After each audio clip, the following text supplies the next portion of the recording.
There was once a prosperous village in the middle of the woodland. This town was called the Passage.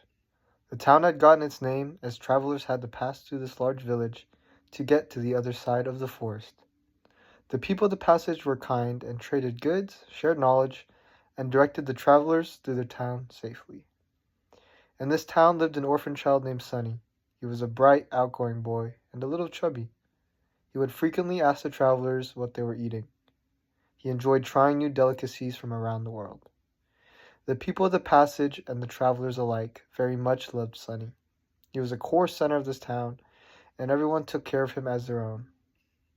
One dark night, as the people of the Passage were cleaning up from the festival they were hosting, you could hear many horses galloping in the distance. This was the wrathful Lord Tepes and his court. The Lord wanted everything for himself. He was a power-hungry man. He had heard great tales of the people who controlled the passage to the other side, and he wanted to seize this territory for his kingdom. It would give him control to the other side and stop trade routes from his enemies that lay in the west. He spent many nights planning this out, and he believed this territory would be very beneficial towards his prosperity. As he and his army approached the town, he was greeted by the welcoming town. The townspeople treated everyone alike, with hospitality every time. They did what they always did. They offered them a place to stay, offered them food, warm clothes, and directions to the other side.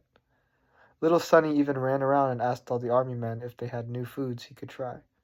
The army men were shocked with the hospitality of this town. This is not what the Lord wanted. He accepted their kindness but told them about his plan. It would happen one way or the other. He wanted this territory for himself, which he would govern and have full control over. The people of the passage sternly declined. One villager emphasized, "I am sorry, but this town we have watched over many centuries. We welcome you to stay, but this is our home." The Lord was steaming, angry with disgust. He was thinking, "I should have destroyed this town right when I entered it. I give you until sunset tomorrow to leave this town, or I will burn waste to everything and everyone here," said the Lord. He returned back to his kingdom. Later that night, as he stated he would, he returned to the town. In shock, there were the people of the passage having another festival. He was enraged at the fact that the people were not scared of him and did not listen to his authority. He directed his men to siege the army. Little Sunny had heard the footsteps and stood between the army and the town.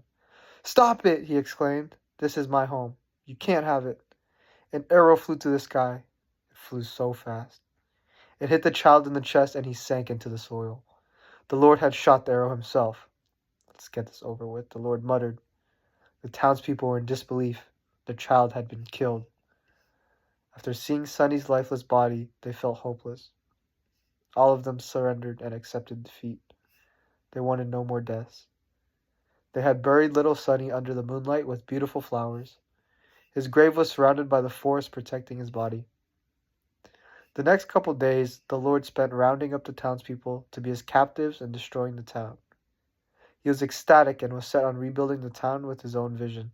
He had taken control of the passage. On this one night, the moon shone very brightly. The Lord and his men paid no mind to it, as they were busy getting to work. But the townspeople were in awe. Looking at the sky, it looked as the moon was getting closer. In a quick instant, a small meteor hit the ground. It was Sunny, but he gleamed of silver and gold. He looked like a sentient being. He asked around the village, "Where is Lord Tepes?" He floated around until they finally made eye contact. The Lord was petrified of what he was seeing. This was a god. Lord Tepes was frozen and could not move a muscle. Sunny approached. He touched the Lord's head, and he turned him into a frog. His army ran off terrified of their fate. Sunny exclaimed, "I am the protector of this passage, the sentient deity Nunu. This forest and its people are safe." The villagers, proud of their Sunny and happy to have their home protected and free, bowed down in gratefulness.